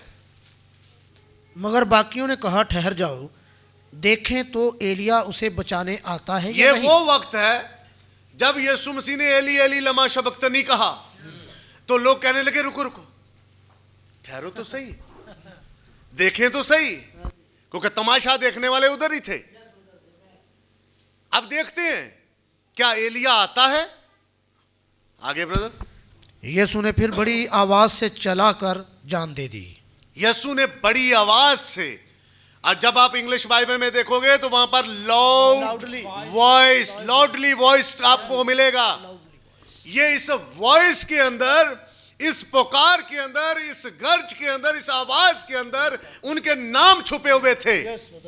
अब ये चीजें उनको समझ नहीं आ रही थी कि उसने, निकालिए जरा मकाशवा 6 बाब पहली आयत। यूहन्ना जब देख रहा है, यूहन्ना ने देखा कि अब पहली मोहर खुलती है। यूहन्ना भी 5वें बाब के अंदर रोता है। यूहन्ना 4थे बाब के अंदर आसमान पर है और 5वें बाब में रो रहा है, चला रहा है, और वहां उसे कहा जाता मत रो, यहूदा के कबीले का बब्बर इस किताब को खोलने और इसकी मोहरों को तोड़ने के लायक निकला है। मत रो यूहन्ना, रोना नहीं है, क्योंकि यूहन्ना अपना नाम मोहरों के नीचे देख चुका था। मेरे और आपके नाम कहां है? मोहरों के नीचे। अब मोहरों में जब यीशु मसीह नाम बोलता है तो उनके नाम बोलता है जो बनाए आलम से पेशतर चुने हुए हैं, बाकियों के नहीं। अब जब 6 बाब की पहली आयत यूहन्ना लिखता है, पढ़िए ब्रदर, फिर वापस आएंगे मत्ती 27 में। चलिए। फिर मैंने देखा कि बर्रा ने उन 7 मोहरों में से एक को खोला। कौन देख रहा है? यूहन्ना। यूहन्ना यूहन्ना देख रहा है कि बर्रा ने उन 7 मोहरों में से एक को खोला। आगे। और उन 4 जानदारों में से एक की गर्ज की सी ये आवाज सुनी कि आ। हाँ, गर्ज की सी आवाज सुनी कि आ जी। और मैंने निगाह की तो क्या देखता हूँ कि एक सफेद घोड़ा है। हाँ जी। और उसका सवार कमान लिए हुए है जी। उसे एक ताज दिया गया। हाँ जी। और वो फतह करता हुआ निकला। ये यूहन्ना ने देखा और यूहन्ना ने इसको लिख भी दिया। एली एली लमा शबक्तनी उन्होंने सुना और उन्होंने कहा रुको रुको, ठहरो, एलिया आता है, देखें तो सही। वापस चलिए जरा मत्ती 27 में, वहां 49वीं आयत पढ़िए जरा। रुको, देखें तो सही कि क्या एलिया बचाने आता है। आगे ब्रदर। ये उनकी नजरों से ओझल था। वो पहरेदार थे, वो पहरे के ऊपर खड़े थे कि यीशु मसीह कब मर जाए, ये क्या करता है। इसने तो कहा था कि तीसरे दिन मुर्दों में से जी उठेगा। इस बदन को तुम बर्बाद भी कर दो तो मैं तीसरे दिन इसे उठा खड़ा करूंगा। अब देखते करता क्या, एलिया को बुला रहा है। आगे ब्रदर। यीशु ने फिर बड़ी आवाज से चलाकर जान दे दी। हाँ। और मकदस का पर्दा ऊपर से नीचे तक फटकर अब काम शुरू हुआ असल वाला। एली एली लमा शबक्तनी तो उन्होंने सुन लिया, लेकिन पर्दा फटा ऊपर से लेकर नीचे तक। जब पर्दा फटा तो उन्होंने अपने आप को छुपाना चाहा।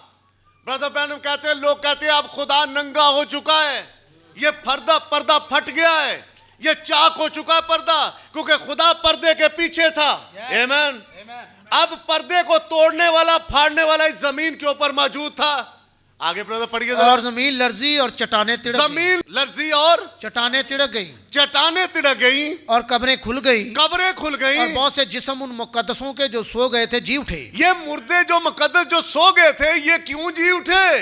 क्योंकि उस लाउडली वॉइस ने कुछ काम किया है, उस लाउडली वॉइस ने कुछ कहा है, कुछ किया है। इसका मतलब है बोलने के पीछे कुछ है। आज इस आवाज के पीछे शैतान पड़ा हुआ है।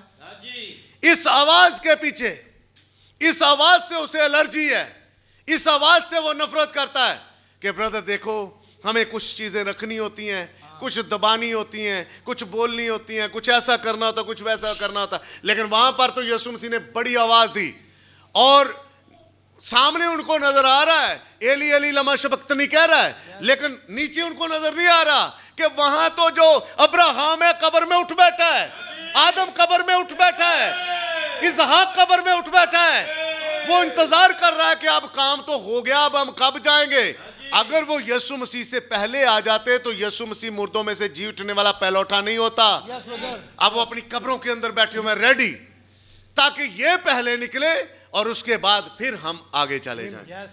आगे पढ़िए थोड़ा ब्रदर। और उसके जी उठने के बाद कब्रों से निकलकर मुकद्दस शहर में गए। उसके जी उठने के बाद वो जो कब्रों के अंदर जी उठे थे वो बाद में उठे और मुकद्दस शहर में एंट्री की उन्होंने आगे, और बहुतों को दिखाई दिए। बहुतों को नजर आए आगे। पर सूबादार जो उसके साथ यीशु की निगहबानी करते थे, हाँ भूचाल और तमाम माजरा देखकर बहुत ही डर कर कहने लगे हाँ जी। कि बेशक ये खुदा का बेटा था। बेशक ये खुदा का बेटा था, वो कहने लगे।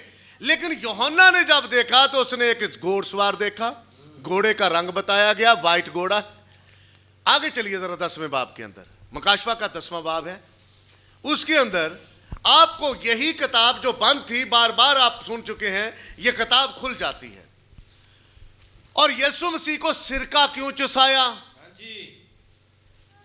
मैंने पिछले मैसेज में आपको कहा कि हर एक बूंद निचोड़ चुका था यीशु मसीह की इब्लीस,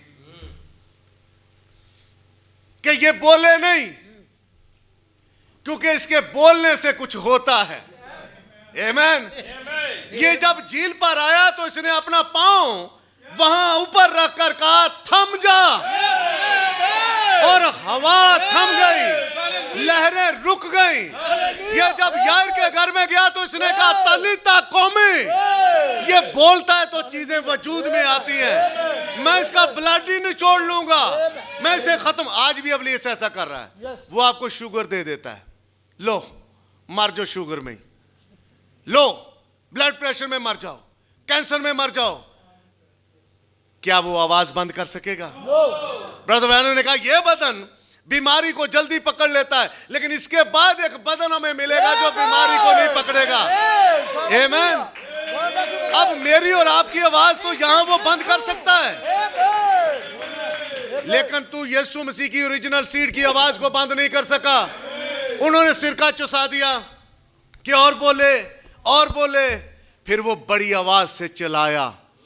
जब चलाया तो जो काम उनकी नजरों से ओझल था वो शुरू होना हो गया, और जब शुरू हुआ तो मुर्दे जिंदा हो गए अपने कब्रों के अंदर। अब 10वें बाब के अंदर, 6ठे बाब के अंदर उसे व्हाइट घोड़ा नजर आता है, उसके ऊपर एक सवार बैठा नजर आता है। लेकिन 10वें बाब की एक आयत में लिखा हुआ है कि यूहन्ना जो बातें तूने सुनी हैं उनको ना लिख। क्यों खुदावंद, उनको क्यों नहीं लिखना? पढ़िए वहां से जरा 10वें बाब की। और ऐसी बड़ी आवाज से चलाया जैसे बब्बर धारता है। हाँ। जब वो चलाया तो गर्ज की 7 आवाजें सुनाई दी। गर्ज की 7 आवाजें सुनाई दी। आगे, और जब गर्ज की 7 आवाजें सुनाई दे चुकी, हाँ, तो मैंने लिखने का इरादा किया, और आसमान यूहन्ना पर से- लिखने का इरादा करता है। आगे, और आसमान पर से ये आवाज आती सुनी, हाँ कि जो बातें गर्ज की इन 7 आवाजों से सुनी है, हाँ जी, उनको पोशीदा रख और तहरीर न कर। आगे, और जिस फरिश्ता को मैंने समुद्र और खुशकी पर खड़े देखा था, हाँ, उसने अपना दाहिना हाथ आसमान की तरफ उठाया, जी, और जो अब्दुल-आबाद जिंदा रहेगा, और जिसने आसमान और उसके अंदर की चीजें और जमीन और उसके ऊपर की चीजें और समुद्र और उसके अंदर की चीजें पैदा की हैं, उसकी कसम खाकर कहा कि जी। अब और देर ना होगी। अब और देर ना होगी। क्यों? क्योंकि 7वीं आयत कुछ और कहती है। पढ़िए जरा। बल्कि 7वें फरिश्ता की आवाज देने के जमाना में, हाँ, जब वो नरसिंगा फूंकने को होगा, तो खुदा का पोशीदा मतलब उस खुशखबरी के मुवाफिक, खुदा का पोशीदा मतलब कब जाहिर होगा? जब 7वां फरिश्ता जमीन पर होगा, पहले नहीं। इन चीजों को नहीं ले, इन चीजों को तहरीर ना कर। ये जो तूने सुनी है इनको तहरीर ना कर, इनको खास लोगों के लिए जो 7वें जमाने के अंदर 7वें पैगंबर की तालीम के अंदर चल रहे हैं, उनके ऊपर इनको खुलना है। ये व्हाइट घोड़ा क्या है? दुनिया को तो नजर आता है सब, एक मोहरों के अंदर एक सफेद घोड़ा है, एक लाल घोड़ा है, एक काला घोड़ा है, एक जर्द घोड़ा है। लेकिन इनके पीछे जो गर्ज है, गर्ज जो लाउडली वॉइस है, उसको खोला किसने? उसको नबी ने खोला, 7वें फरिश्ते ने खोला है। अब 7वें फरिश्ते को जब हम लेते हैं, समझते हैं, पढ़ते हैं, तो फिर हमें पता चलता है कि वो ये कहता है कि जिस तरह यीशु मसीह एली एली लमा शबक्तनी कहा और उन्होंने उसे सिरका दिया ताकि ये कुछ और बोल सके, अब आपके भी और बोलने के लिए कोई चीज यहां रखी हुई है। 10वें बाब की 8वीं आयत पढ़े जरा। और जिस आवाज़ देने वाले को मैंने आसमान पर से बोलते सुना था, हाँ उसने फिर मुझसे मुखातब होकर कहा कि जा, हाँ उस फरिश्ता के हाथ में से जो समुंदर और खुशकी पर खड़ा है, हाँ जी, वो खुली हुई किताब ले ले। हाँ जी तब मैंने उस फरिश्ता के पास जाकर कहा कि ये छोटी किताब मुझे दे दे। जी। उसने मुझे कहा कि ले, इसे खा ले। इसे क्या कर? मुझे आप लोगों का तो नहीं पता, लेकिन मुझे अपना पता है। जो तो भुख लगी होंगी ना, आवाज भी नहीं निकलती। मुझे अपना पता है, सारे दे हाल है। चले ठीक है, सबका यही हाल है। तो फिर सुन ले, आपका हाल है मेरे जैसा ही है। जब भूख लगी हो तो आवाज नहीं निकलती। तो इस जमाने में कलाम की एक भूख प्यास तड़प चाहिए। और किताब किसके पास है? फरिश्ते के पास। लेना किसने है? ब्राइड ने। आम बंदा इस किताब को नहीं ले सकता। इस किताब से तो लोग दूर दूर भागते हैं। भाई जी ये क्या दे रहे हैं हमें? हमारे पास है, हम पढ़ते हैं अपनी। आपकी अपनी में कुछ नहीं है। ये बाइबल इस किताब में खुली है। अगर बाइबल को पढ़ना चाहते हो, जानना चाहते हो, समझना चाहते हो, तो ये खुली हुई किताब पकड़ो। और इस बाइबल को पढ़ोगे समझोगे, तो फिर तुम्हारे अंदर कोई जान आएगी, तुम्हारी आवाज निकलेगी। जकरिया क्या करता है? जब जबराइल वहां खड़ा था, यकीन ही नहीं करता जबराइल का, उसकी जबान बंद हो गई। बाहर आया, बीवी कहती कैसी रही इबादत? कहना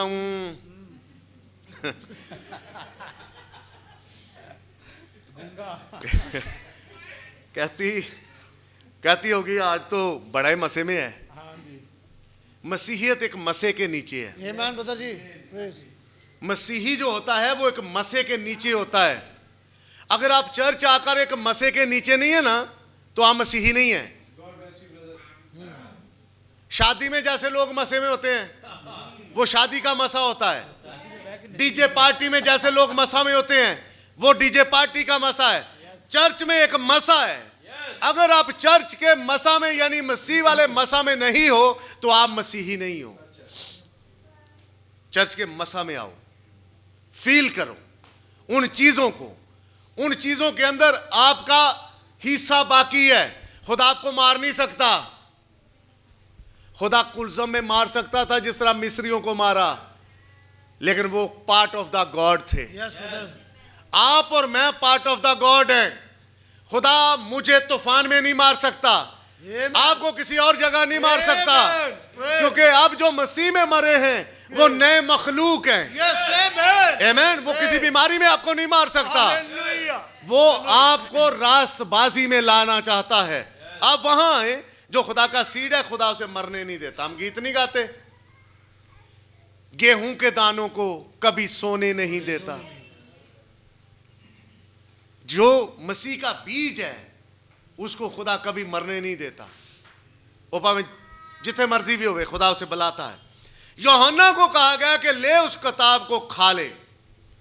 वो किताब जब पकड़ता है और पकड़कर उसको खाता है, तो ये किताब उसे आवाज देगी। पहले उसके अंदर बोलने की ताकत हमारे अंदर भी नहीं थी। बोलने की ताकत, हम भी जब सेमिनरी में थे तो हम क्या बोल सकते थे? ज्यादा से ज्यादा 20 मिनट 25 मिनट, बस इतना ही। लेकिन यहां एक किताब है जो किसी के हाथ में है और उसे कहा गया ले इसे खा ले। ये तेरा पेट तो कड़वा कर देगी, मगर तेरे मुंह में शहद की तरह मीठी लगेगी। बस वो छोटी किताब उस फरिश्ता के हाथ से लेकर खा गया वो मेरे मुंह में तो शहद की तरह मीठी लगी, मगर जब मैं उसे खा गया तो मेरा पेट कड़वा हो गया। और मुझसे कहा गया ले अब किताब को कर हजम। अब बोल, ये बाइबल आपने खा ली है, इसके कितने चैप्टर खाए हैं? तो फिर आवाज कहां है? घर में क्यों नहीं बोल रहे? कोई आपकी सुने या ना सुने, आप बोलो। इसको पकारना शुरू कर दो, क्योंकि एक कलाम है जिसके बोलने के सबब से कुछ वजूद में आता है। अगर आप कलाम बोलोगे, ऊंची आवाज में बोलो, जब आप बोलोगे तो कुछ होगा। आपका बच्चा सुनेगा, 3 साल का, 4 साल का, मामा क्या कर रही, वो कहीं जा रहा, मुझे दूध दो, फीडर तैयार कर दो, मुझे ये करना वो करना। उसे बोलो ये जरूरी है। जब आपको करते सुनेगा, पढ़ते देखेगा, उसकी जिंदगी के अंदर एक शेड्यूल आएगा। फिर यूहन्ना ने उस किताब को लिया और खा गया। जब खाई किताब तो यूहन्ना से खास काम कहा गया। पढ़िए ब्रदर जरा 11वीं 8वीं आयत से, जानते हैं आप, पढ़िए जरा। और जिस आवाज देने वाले को मैंने आसमान पर बोलते सुना था, हाँ। और उसने फिर मुझसे मुखातब होकर कहा कि जा उस फरिश्ता के हाथ में से जो समुद्र और खुशकी पर खड़ा है वो खुली हुई किताब ले ले। जी। तब मैंने उस फरिश्ता के पास जाकर कहा कि ये एक छोटी किताब मुझे दे दे। 11वीं आयत से पढ़िए। और मुझसे कहा गया कि तुझे बहुत सी उम्मतों और कौमों और अहले ज़ुबान और बादशाहों पर फिर नबूवत करना ज़रूर है। अब बोलने का वक्त है। किताब अगर खा चुके हो तो चुप करके नहीं आप बैठ सकते। आपके सामने कोई शायरबानी गलत तरीके से कर रहा है, आप क्या उनमें शिरकत करोगे? उनको बताओ ये बोलने का वक्त है। आपके सामने बलीवर अगर कोई खराबी कर रहा अपने घर के अंदर, आप वहां बैठे हुए हो, आप बोलो। आपके सामने अगर बेटी कोई बाल कटवा रही है, बोलो आप, क्योंकि आपने किताब खाई हुई है। और जब आपने किताब खा ली है तो किताब कहती है कि अब बोलो। जब तुम बोलते हो तो यह साबित है कि आप खुदा की गवाही के लिए वहां पर खड़े हो और आप सीड हो खुदा का, आप बीज हो, आपके ऊपर मोहर हो चुकी है। यूहन्ना के सामने ऐसा हुआ कि हेरोदिस ने अपने भाई की बीवी को रखा हुआ था। उसने कहा बादशाह सुन, क्योंकि मकाशफा कहता है तुझे बादशाहों के सामने नबूवत करनी है। कहता बादशाह सुन, तूने अपने भाई की बीवी को रखा हुआ, तेरे लिए रुआ नहीं है। सर कट गया लेकिन बोला, उसने बता दिया। आज अपनी कम से कम अपनी फैमिलीज के अंदर मुझे और आपको बोलना है। बोलो, आपके गले से रस्सी उतर जाएगी। पास्टर जब बोलता है तो पादरी के गले से रस्सी उतर जाती है, वो आपके गले आ जाती है। अगर पास्टर नहीं बोलता तो पहले पादरी, हो सकता है आप बच जाओ, लेकिन सबसे पहले पादरी। इसलिए पादरी के बोलने का गुस्सा ना किया करें। पास्टर तो अपनी जान छुड़ा रहा है, अपनी जिम्मेदारी को पूरा कर रहा है। क्या मेरे भाई सिगरेट छोड़, ऐ मेरी बहन बाल काटना छोड़, क्योंकि अब तेरा जमाना है कि तू बोले। तेरे गीत गाने के सबब से लोग बरकत पाएं, तेरी तलावत करने के सबब से लोग बरकत पाएं, तेरे चाल चलन से लोग बरकत पाएं। देख उन औरतों को, राहब को देख, देख तिमर को देख, देख बत्सबा को देख, देख इन औरतों को।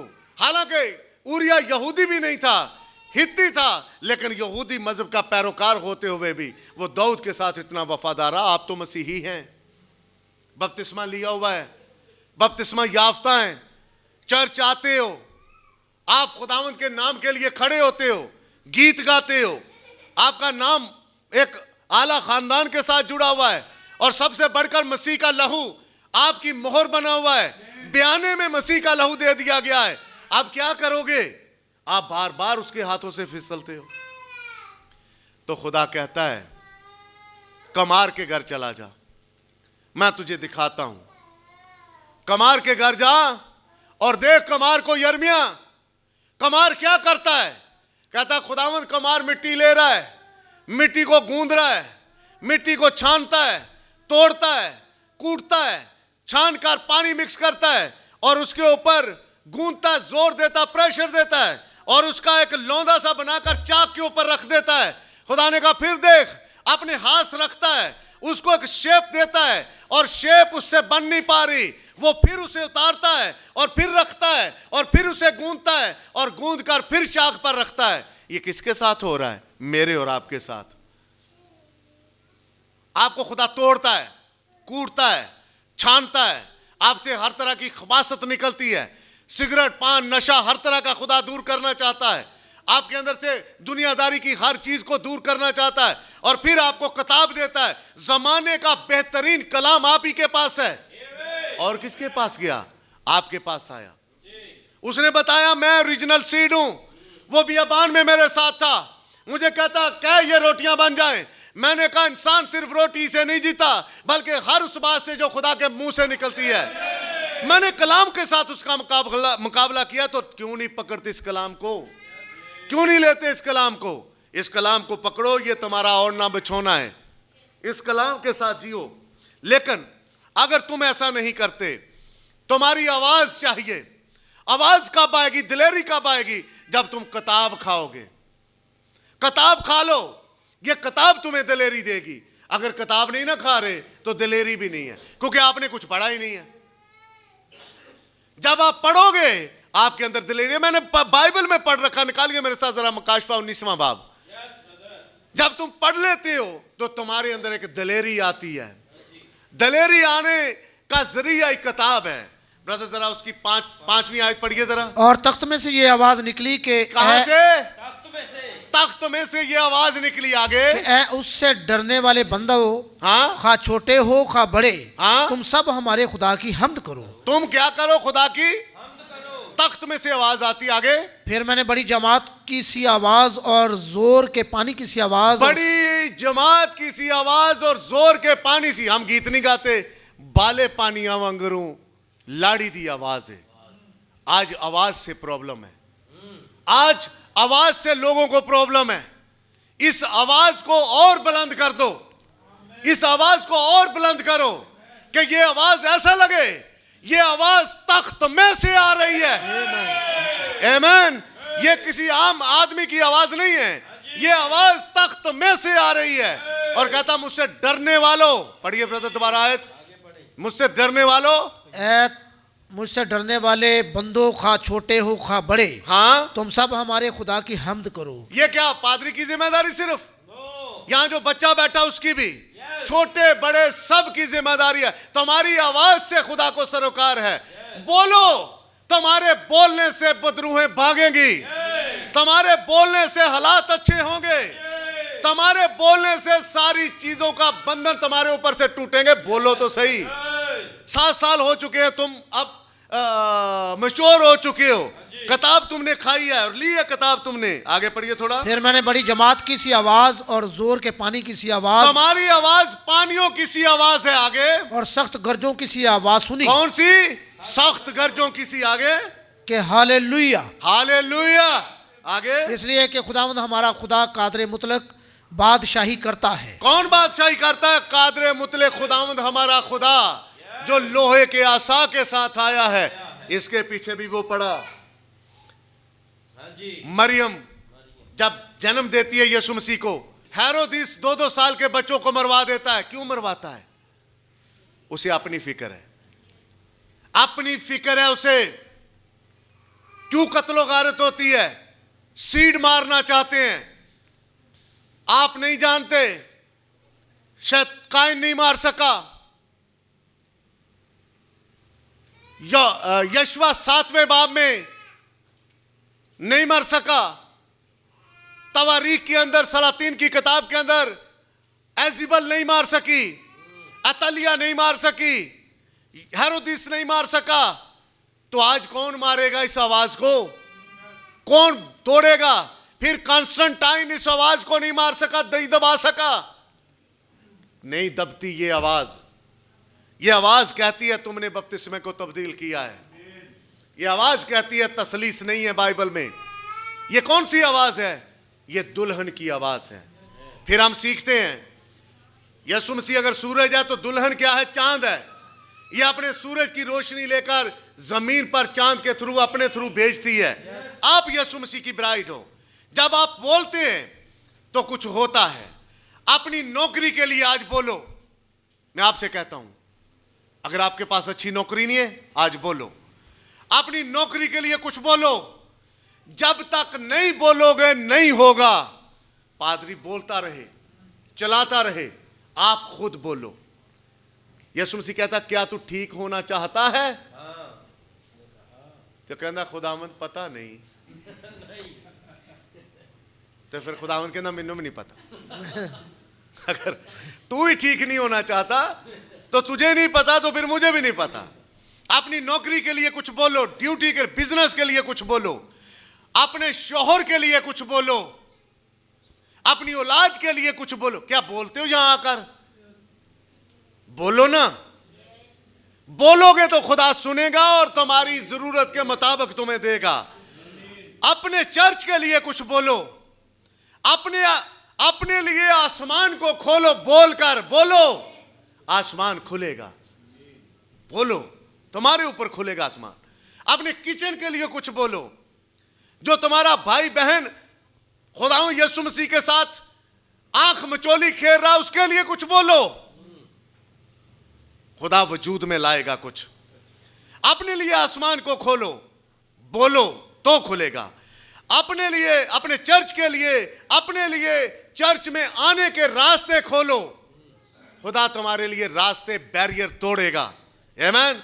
कलाम को लेकर अपने कुलजम से कहो, जिस तरह खुदा ने अपने नबी से कहा, दुहाई क्यों देता के ये कुलजम फटेगा। पालूस की तरह खड़े होकर कहो। आइए अपने पांव पर खड़े होते हैं। आइए खड़े हो जाए। पालूस के लिए खड़े होकर कहो, पालूस की तरह खड़े होकर कहो, ऐ मौत तेरा डंग कहां रहा। अपनी बीमारी को आज झिड़को। आपकी बीमारी आपको छोड़ेगी। आप बोलो, क्योंकि ये बोलने का जमाना है। बोलो, वो जिंदा करेगा। बोलोगे, वो तब्दील करेगा। कब? बोलो तो सही। ये सीड है, इसको थोड़ी सी नमी चाहिए, और नमी रूहुल कुद्दस देता है। जब वो देता है तो वो सांस भरता है और अपने से ऊपर धूल मिट्टी को पीछे करता है और जमीन पर खड़ा होकर बताता है, मैं यीशु मसीह का लगाया हुआ पौधा हूं। जो यीशु मसीह का लगाया गया उसे कोई उखाड़ नहीं सकता, पर जो उसकी तरफ से नहीं लगाया गया वो जड़ तक उखाड़ दिया जाएगा। मेरे भाई, मेरी बहन, आज जरा खामोशी में अपने आप को खुदावंद के हाथों में कर दे। थोड़ा लम्हा जरा सोचे, थोड़ी देर के लिए सोचें, आप किसके लगाए हुए हैं? किसने आपको लगाया है? कौन है आपका जिम्मेदार? क्या आपके पास कोई भर्रा है जिसका लहू आप अपने खानदान पर लाना चाहते हो?